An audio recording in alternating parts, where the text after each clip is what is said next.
வணக்கம் நண்பர்களே. Welcome to Karthik Tamil defence update and geopolitics informative blogs. இன்னைக்கு என்ன டாபிக் பார்க்க போகிறோன்னா உள்ளே போகலாம் வாங்க. சமீபத்தில் வந்த நாளேடுகளில் நியூஸ் பார்த்தீங்கன்னா, பாகிஸ்தான் சுமார் 250 SH-15 ஆர்டிலரி கன்னை இந்தியா பார்டர் அருகே நிலைநிறுத்தியிருக்கிறாங்க. SH-15 அப்படின்னா என்ன, இதனால் உண்மையிலே நம்மளுக்கு என்ன பிரச்சனைன்னு நம்ம பார்க்கலாம். இது உங்கள் கார்த்திக் தமிழ் டிஃபென்ஸ் அப்டேட். நான் உங்கள் கார்த்திக்.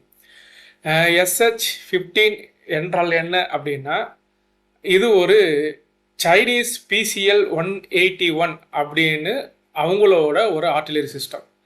அதாவது நார்னிகோ அப்படின்ற ஒரு மேனுஃபேக்சர் பண்ணுற இது ஒரு ஆர்டிலரி சிஸ்டம். இந்த SH-15 பார்த்தீங்கன்னா ஒரு 15 mm 155 மில்லிமீட்டர் கேலிபர் ஒரு பீரங்கி. இதில் ஒரு 52 கேலிபர் குண்டை நம்மளால் ஏவி சுட முடியும். இதோட அட்வான்டேஜ் என்னென்னா, இது ஒரு ட்ரக் மவுண்டட். அதனால் இதை நம்ம சுட்டுட்டு ஒரே இடத்துல இருக்க வேண்டிய அவசியம் கிடையாது. அதே போல் இது டேங்க்கு மாதிரி கொஞ்சம் ஸ்லோவாக போகாது. அதனால் இது கொஞ்சம் மொபிலிட்டி அதிகம் அண்ட் டெப்ளாய்மெண்ட்டோட ஸ்பீடும் அதிகம். அதுதான் நம்ம ஷார்ட் அண்ட் டேமாக பார்த்தீங்கன்னா ஷூட் அண்ட் ஸ்கூட் கேப்பபிலிட்டி அப்படின்னு சொல்லுவாங்க. இதை ஏற்கனவே சொன்னது போல் இதோட கெப்பாசிட்டி அப்படின்னு பார்த்தீங்கன்னா 155 mm பீரங்கி குழல் கொண்டது, 52 கேலிபர் குண்டை இதனால் சுட முடியும். ஒரு க்ரூவில் 5லேருந்து 6 பேர் இருப்பாங்க. அதிகபட்சம் வேகம் பார்த்தீங்கன்னா 90 கிலோமீட்டர் ரேஞ்சு. இதை பார்த்தீங்கன்னா ஒரு 3 வகையாக பிரிக்கிறாங்க. அதாவது நார்மல் ஷெல்லு, அப்புறம் எக்ஸ்டெண்டட் ஷெல்லு, அப்புறம் கைடட் முனிஷன் ஷெல் அப்படின்னு பிரிக்கிறாங்க. ஒரு நார்மல் ஷெல்லு 30 கிலோமீட்டர்லேருந்து ஒரு 40 கிலோமீட்டர் ரேஞ்சும், எக்ஸ்டெண்டட் ரேஞ்சு ஒரு 50 கிலோமீட்டர் ரேஞ்சில் இதனால் சுட முடியும்.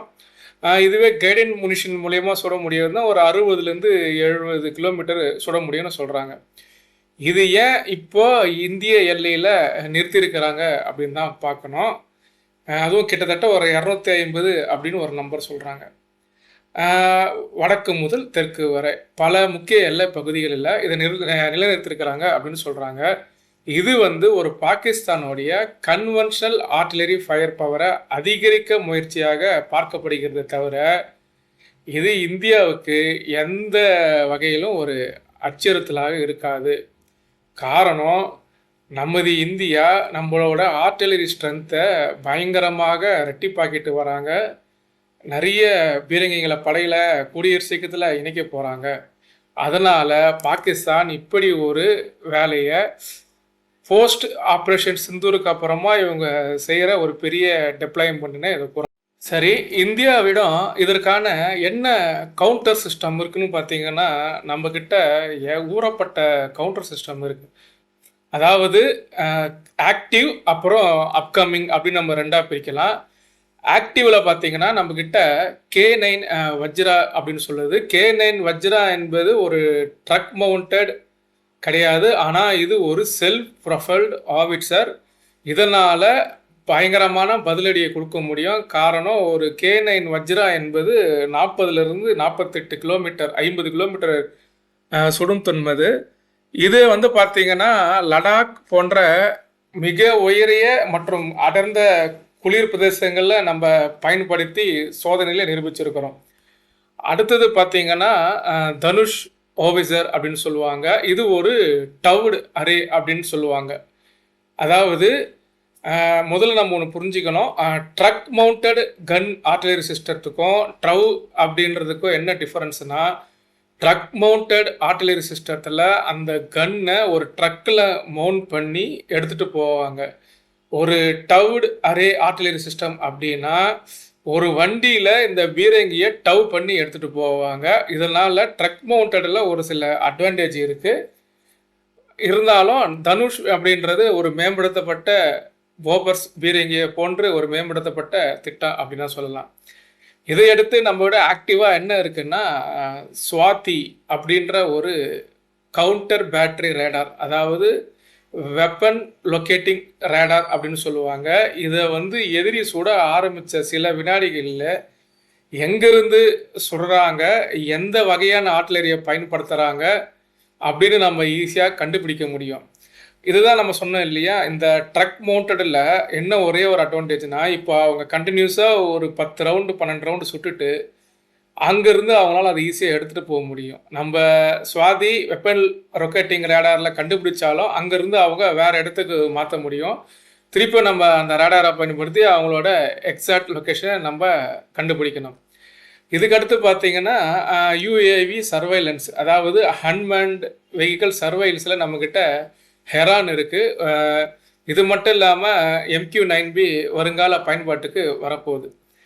இது மட்டும் இல்லாமல் நம்மளுக்கிட்ட கல்யாணி ஃபோர்ஜ் பாரத் என்ற ஒரு நிறுவனம் தயாரிச்சிட்டு இருக்காங்க. இன்னும் படையணியில் மவுண்டைடு கன் ஆர்டிலரி சிஸ்டம் மார்க் 155 அப்படின்னு ஒரு ட்ரக்கு நம்ம உருவாக்கிட்டு இருக்கோம். கிட்டத்தட்ட இது வந்து ஒரு SH-15 அப்படின்னு இப்போ பாகிஸ்தான் யூஸ் பண்ணிட்டு இருக்காங்க இல்லையா, அதே போன்ற ஒரு வடிவம் முடியாது. இதே போன்று நம்மக்கிட்ட ATGS ஒன்று இருக்குது, advanced towed artillery gun system. இது வந்து ஒரு towed artillery system, vehicle mount கிடையாது. அடுத்தது நம்ம DRDOவும் பாரத் ஃபோர்ஜ் கல்யாணி குரூப்பையும் இணைஞ்சி இந்த ATGS சிஸ்டம் அப்படின்னு ஒன்று சொன்னேன் இல்லையா, அதை வந்து ஒரு வெஹிக்கிளில் மவுண்ட் பண்ணி ஒரு டெவலப்மெண்ட் ட்ரையலில் பண்ணிகிட்ருக்காங்க. இதுவும் இந்த MARGவும் நம்ம படையில் இணைக்கும் பட்சத்தில் இது பாகிஸ்தானுக்கும் அவங்க பயன்படுத்துகிற SH-15 பல பகுதிக்கு ஒரு சிம்ம சொப்பனமாகவே விளங்கும். ஏன்னா SH-15 விட உருவாக்கிட்டு இருக்கிற கன் மவுண்டட் கன் சிஸ்டம் அட்டாக்ஸ் அப்படின்ற ஒரு ஆர்டிலரியை மவுண்ட் பண்ணி நம்ம தயாரிச்சிட்ருக்கிறோம். இந்த அட்டாக்ஸ் பார்த்தீங்கன்னா ஒரு 155 மில்லிமீட்டர் 52 கேலிபர் பீரங்கி. இதோட நார்மல் ரேஞ்சே பார்த்திங்கன்னா 48 கிலோமீட்டர் சுட்டு இது ஒரு உலக சாதனை படைச்சிருக்கு. ஸோ இதை நம்ம ஒரு வெஹிக்கிளில் மவுண்ட் பண்ணி நம்மளால் எக்ஸ்டெண்டட் ரேஞ்சில் சுடும் போது நம்மளால் 70லேருந்து 80 கிலோமீட்டர் தாராளமாக சுட முடியும். அது இல்லாமல் நம்ம ஏற்கனவே யூஎஸிடம் எக்ஸ்காலிபர் அப்படின்னு ஒரு குண்டை சில தான் பயன்பாட்டில் வச்சுருக்கோம். அதை பார்த்திங்கன்னா அது ஒரு கைடட் ஆர்டிலரி குண்டுன்னே சொல்லலாம். அது 70லேருந்து 80 கிலோமீட்டர் சுட முடியும். இது இல்லாமல் நம்ம இந்திய IITயும் இராணுவமும் சேர்ந்து, அதாவது மாணவர்கள் சேர்ந்து ராம்ஜெட் ஆர்டிலரி சிஸ்டம் அப்படின்றத ஒரு குண்டை உருவாக்கிட்டு இருக்காங்க. கிட்டத்தட்ட இதெல்லாம் பயன்பாட்டு வரும் பட்சத்தில் சாதாரணமாக நம்ம இதை அட்டாக்ஸ்லேயோ இல்லை மவுண்டட் கன் சிஸ்டத்துலேயோ இல்லை தனுஷ் போன்ற ஆஃபீஸர்லேயோ சுடும் போது, இல்லை K9 வஜ்ராவிலையோ சுடும் போது 100லேருந்து 120 கிலோமீட்டர் தொலைவில் நம்மளால் சுலபமாக சுட முடியும். அதாவது நம்ம பார்டர்கிட்டேயே போக தேவையில்லை, அதுதான் உண்மை. அவங்களால வெப்பன் லொக்கேட்டிங் ரேடார் வச்சு சர்ச் பண்ணாலும் பாகிஸ்தான்கிட்டையும் சில US based weapon locating radar இருக்குது. அது மூலயமா அவங்க சுட்டாலும் 100 கிலோமீட்டர் ரேஞ்சில் வெப்பன் லொக்கேட்டிங் ரேடார் அவங்ககிட்ட இருக்கான்னா அது சந்தேகம் தான். நம்மளால் பார்டர்லேருந்து 100 கிலோமீட்டர் தள்ளி அவங்க இலக்குகளை ஈஸியாக தாக்க முடியும். இந்த SH-15 அப்படின்னு பார்த்தீங்கன்னா நம்ம சொன்னது போல் இது வந்து ஒரு சைனீஸ் தயாரிப்பு, பாகிஸ்தானோட தயாரிப்பு கிடையாது. ஆனால் நம்ம வந்து ஒரு சொந்த தயாரிப்பையும் நம்ம பல R&D பண்ணி தயாரிச்சிட்ருக்குறோம். கடைசியாக நம்மக்கிட்ட பார்த்திங்கன்னா GPS ஜாமிங் அப்படின்ற எலக்ட்ரானிக் வார்ஃபேர் முறையும் இருக்குது. அதாவது அவங்களால சாதாரண ஒரு ஷெல்லை வந்து 30லேருந்து 40 கிலோமீட்டர் தான் சுட முடியும். இது மாதிரி அவங்க guided long range artillery use பண்ணும்போது நம்ம GPS ஜாமிங்கோ இல்லை கம்யூனிகேஷன் டிஸ்டர்பனியோ வச்சு அந்த எக்ஸ்காலிபர் பால் அவங்க குண்டு ஒன்று தயாரித்து சுடுறாங்கன்னா அதை நம்ம ஈஸியாக டைவெர்ட் பண்ணி அதோட திசையை மாற்ற முடியும். இல்லை எக்ஸாக்டான டார்கெட்டில் விழ வைக்கிறதுக்கு முன்னே அதை நம்மளால் செயலிழக்க முடியும். இது மட்டும் இல்லாமல் வருங்காலங்களில் இப்போதே பார்த்திங்கன்னா இந்த பீரங்கி எல்லாமே பார்த்திங்கன்னா வந்து உக்ரைன் ரஷ்யா வரல ஒரு பயனற்ற போச்சுன்னே சொல்லலாம். எவ்வளவு ஆர்டிலரி எவ்வளவு பீரங்கி வச்சுருந்தாலும் இப்போ இருக்கிற ட்ரோன் வார்ஃபேர் முறை, வருங்காலங்களில் இருக்கிற ட்ரோன் வார்ஃபேர் முறை, சூசைட் ட்ரோன், லாய்டரிங் ட்ரோன், இது போன்ற பல ட்ரோன்கள் ஈஸியாக போயிட்டு ஒரு டேங்கையோ ஒரு மவுண்டட் கன் சிஸ்டத்தையோ ஈஸியாக அடிச்சிடும்.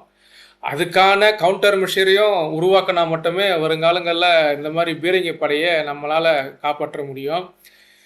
இறுதியாக பார்த்தீங்கன்னா SH-15 அது ஒரு ட்ரக் மவுண்டட் ஆர்டிலரி சிஸ்டம். அது ஒரு பாகிஸ்தானுக்கு அட்வான்டேஜை கொடுக்கும் அப்படின்னாலும் இந்தியாவிடம் இப்போ பார்த்தீங்கன்னா அட்வான்ஸ்டு டவுடு கன் ஆர்டிலரி சிஸ்டம் ஆல்மோஸ்ட் இணைக்க போகிறாங்க. K9 வஜ்ரா இருக்குது, பினாக்கா இருக்குது, சுவாதி ரேடார் இருக்குது, லாய்ட்ரிங் முனிஷன் அப்படின்ட்டு பல கவுண்டர் மெஷர் இருக்குது. அதனால் நம்ம வந்து இதை ஒரு பொருட்டாகவே நம்ம என்ன வேணாம். மேலும் இது போல் டிஃபென்ஸ் தகவல்கள் மற்றும் ஜியோ பாலிட்டிக்ஸ் விலாகுகளுக்கு கார்த்திக் தமிழ் டிஃபென்ஸ் அப்டேட்டை தொடர்ந்து பாருங்கள். உங்கள் நண்பர்களுக்கும் ஃபேமிலிக்கும் ஷேர் பண்ணுங்கள், சப்ஸ்கிரைப் பண்ணுங்கள். நன்றி, வணக்கம்.